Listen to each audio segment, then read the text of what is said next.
सैन्य सञ्चिता नेपाली प्रथम हुन सफल हुनुभएको छ।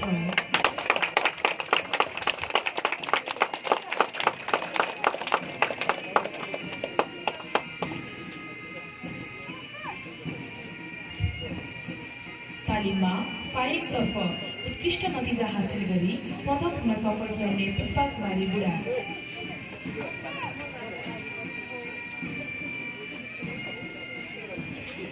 सैन्य पुष्पा कुमारी बुढा सुर्खेत जिल्ला पञ्चपुरी नगरपालिका वडा नम्बर 9 निवासी बुबा भूपेन्द्र बहादुर बुढा र आमा बालकुमारी बुढाको सुपुत्रीको रूपमा मिति 2060 9 महिना 3 गते जन्मनु भएको हो। उहाँले श्री जनता माध्यमिक विद्यालयबाट कक्षा 12 सम्मको अध्ययन पूरा गर्नुभएको छ।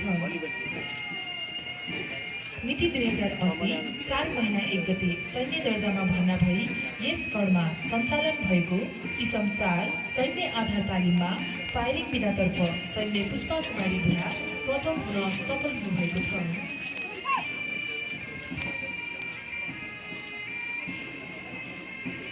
यसैगरी समान अङ्क ल्याई फायरिङतर्फ उत्कृष्ट नतिजा हासिल गर्न सफल सैन्य इन्द्रा कुमारी खड्का।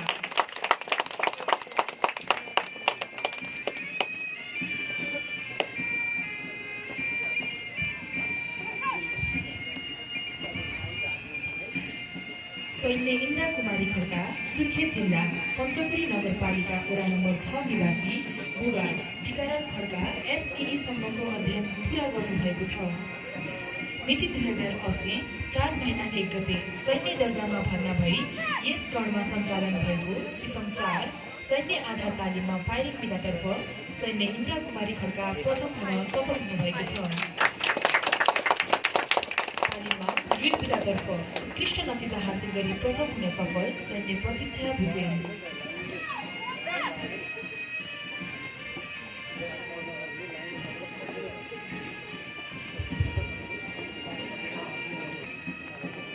मिति 2080 4 महिना 1 गते सैन्य दर्जामा भर्ना भई यस गढमा सञ्चालन भएको सिसम 4 सैन्य आधार तालिममा ड्रिल विधातर्फ सैन्य प्रतीक्षा भुजेल प्रथम हुन सफल हुनुभएको छ।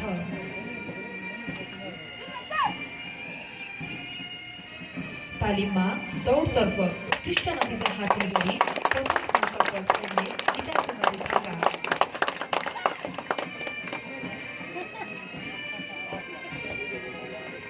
सैन्य गीता कुमारी खड्का सुर्खेत जिल्ला गुरबागोड नगरपालिका वडा नम्बर 4 निवासी बुबा बेलबहादुर खड्का र आमा रेवती खड्काको सुपुत्रीको रूपमा मिति 2080 4 महिना 1 गते सैन्य दर्जामा भर्ना भई यस गढमा सञ्चालन भएको सिसम 4 सैन्य आधार तालिममा दौड विधातर्फ सैन्य गीता कुमारी खड्का प्रथम हुन सफल हुनुभएको छ।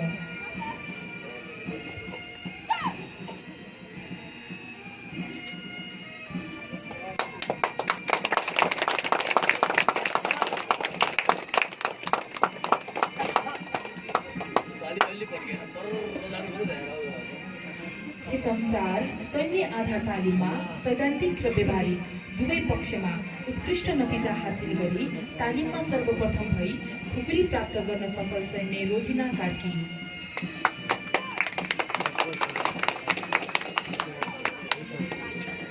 सैन्य रोजिना कार्की दोलखा जिल्ला कालिम्चोक गाउँपालिका वडा नम्बर 6 निवासी बुबा शम्भु कार्की र आमा चण्डिका खड्का कार्कीको सुपुत्रीको रूपमा मिति 2059 10 महिना 6 गते जन्मनु भएको हो।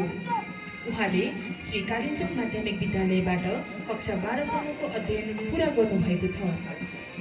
उहाँ मिति 2080 4 महिना 1 गते सैन्य दर्जामा भर्ना भई यस गढमा सञ्चालन भएको सिसम 4 सैन्य आधार तालिममा सैद्धान्तिक र व्यवहारिक दुवैतर्फ उत्कृष्ट अङ्क ल्याई सर्वप्रथम हुनुभएको छ।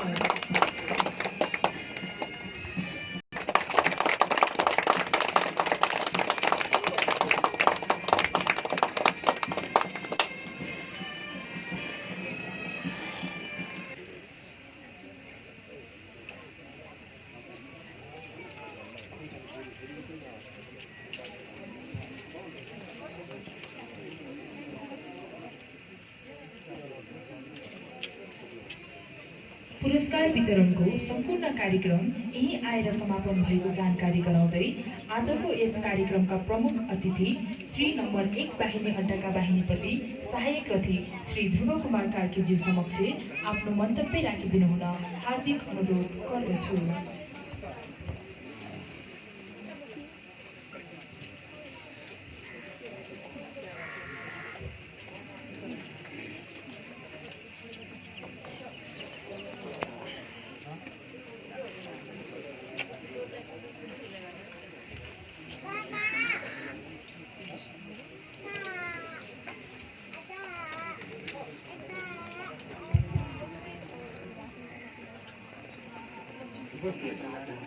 जिल्लाका सहायक प्रमुख जिल्ला अधिकारी श्री नरेन्द्र नेवालाज्यू, श्री इन्द्रबोस कणका गणपति प्रमुख सेनानी श्री मोहन कुमार थापर, युनिट तथा सब युनिटका गणपति तथा गुरुपतिहरू, श्री राष्ट्रिय अनुसन्धान जिल्ला कार्यालय भक्तपुरका प्रमुख श्री टेकराज सेनाज्यू तथा विभिन्न कार्यालयका प्रमुख र प्रतिनिधिहरू,